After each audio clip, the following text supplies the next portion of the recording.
자, 민주당이 그 검찰 개혁 법안을 발의했습니다.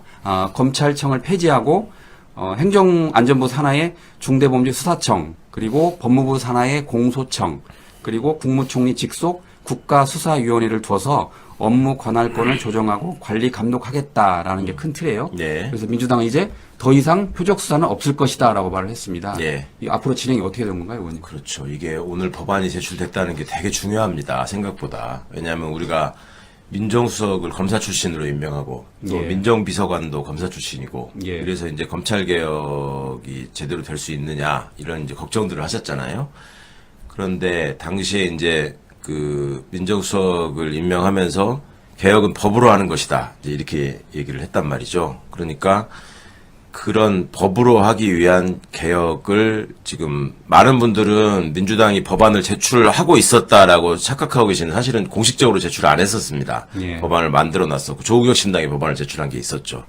그 두 당의 법안이 대동소이한데 어떻든 이제 법안이 제출돼서 본격적인 논의에 들어가는 거고 이 부분은 지금 뭐랄까 이제 재생이나 부활을 꿈꾸고 있는 정치검사들이 여전히 있거든요. 이제 그 친구들한테 그 헛된 꿈 깨라 이런 부분들을 확실히 보여주는 측면이 있고 이제 한편 또 유념해야 될 거는 이게 이제 법이 통과된다고 해서 끝나는 문제가 아니거든요. 사실 악마는 디테일에 있다고 법이 통과되고 나면 그 후속 작업으로 이제 하위법령 개편 작업이 뒤따라야 되고 그다음에 그 인력 재배치 이런 건 인사 문제지 않습니까?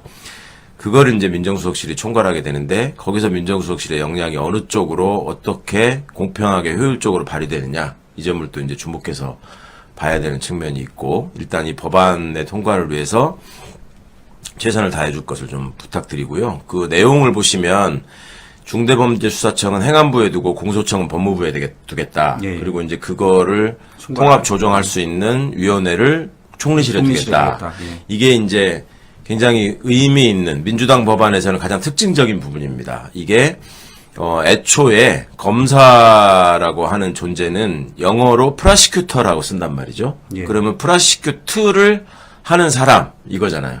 프라시큐트라는 게 동사인데 그거는 공소를 제기해서 유지하는 사람 이 뜻이거든요. 그러니까 이거는 전적으로 법의 영역이기 때문에 법무부에서 하고 수사는 강제적인 행정작용이잖아요. 그러니까 예. 그런 점을 행안부가 관장해서 하겠다. 근데 이제 이렇게 되면 이거는 국회에서 조금 논의가 될 거예요, 아마. 행안부 밑에 경찰청도 있고, 중대범죄수사청도 있고, 그러면 행안부가 너무 강력해지는 거 아니냐, 이런 의견이 또 나올 수 있습니다. 그럴 수도 그리고, 있겠네요. 이 수사기관 간의 조정을 그럼 어떻게 할 것이냐, 이제 이런 문제가, 여기 이제 총리실이 또 양쪽 부처를 장악한 상태에서 실무적인 부분까지 들어가가지고 하위법령들을 다 조율해낼 수 있을 것이냐, 사실은 그 부분은 실제로 현장에서 뛰는 수사경찰이나 수사검찰이나 그다음에 공수처 검사나 이런 사람들이 훨씬 더 디테일하게 알고 있고 그 과정에서 생기는 여러 가지 문제들을 가지고 조율하고 조정하는 과정이 있는데 그때 검사들의 장난질이 본격화되거든요. 그러니까 이제 검찰개혁의 얘기가 나온 게 김대중 정부 때였기 때문에 그때부터 벌써 수십 년간 쌓여온 이 친구들의 대응 노하우가 있어요.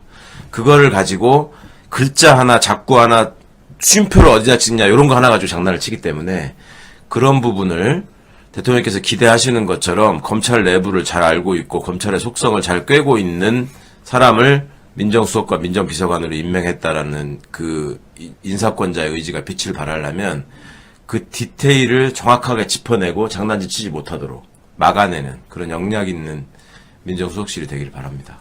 그 지난번에 말씀하시기를 그 사표를 썼다가 걷어들이는 검사가 많았다고 그러시잖아요. 네. 그런데 이렇게 법안이 발의되면 다시 또 사표를 낼까요? 그걸 이제 좀 지켜봐야 봐야 되겠죠. 이 친구들이 지금 보니까요. 예. 보세요. 특징적인 현상이 지금 민정수석실과 관련된 여러 가지 의혹 이런 것들을 지금 제기한 매체들이 있잖아요. 예, 언론. 근데 예전 같으면 예. 민주정부가 출범했을 때 그런 의혹이 제기되면 조중동이 신나게 물어뜯잖아요. 막 예. 기사 확대하면서. 예, 예.